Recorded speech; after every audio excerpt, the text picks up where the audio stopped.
Our turbine expression is just about finished. We now need to create a setting to regulate our fan speed. We'll now learn how basic math can be used to control our engine fan speed. Let's go ahead and head back over to our expression editor. And now we can go ahead and select our expression to update it. So what we need to now do is have the expression point to our custom attribute, which is the turbine speed. Alright, so let's go ahead and set this up. What we will basically do is keep our frame function, but we'll have this multiplied by our turbine speed to get the control we'd expect to have. So let's go ahead and start with the top line. That's going to be frame times our ship controls turbine speed attribute. Now, very important, we need to spell the attribute correctly, exactly the way it has been created under the add attribute dialog. Otherwise, the expression will not work.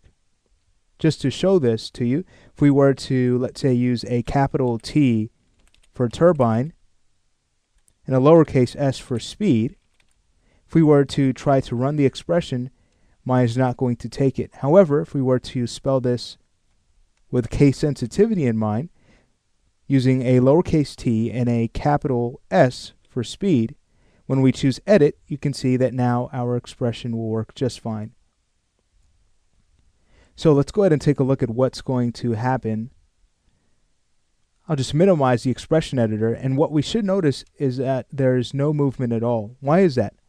Well, right now, our turbine speed is set to 0. Remember, we multiplied our custom attribute by the frame count in Maya, so of course anything multiplied by 0 equals 0. There's going to be no movement.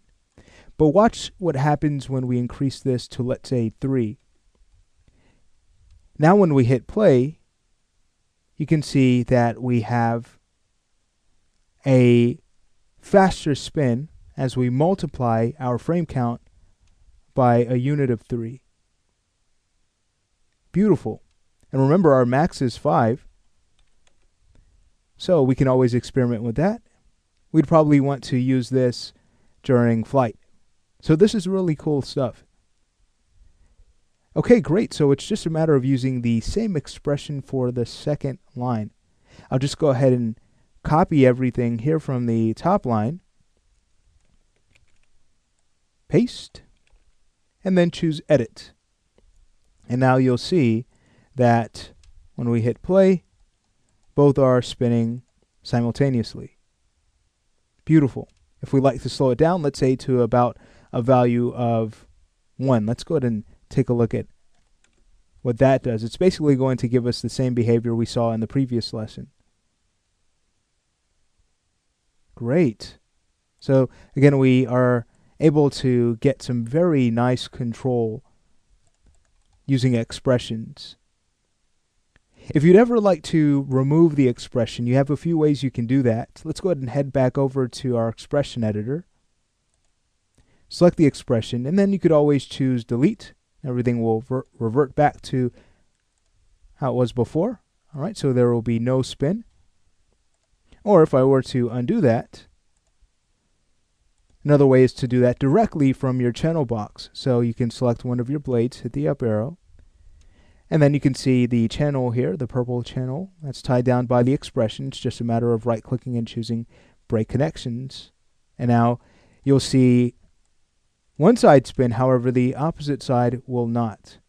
We've disconnected it from the expression. But chances are we don't want that to happen, so I'll go ahead and use Z to undo back. Okay, great. Well, in this lesson we have learned how to update an expression to read and look at a custom parameter to get even more control.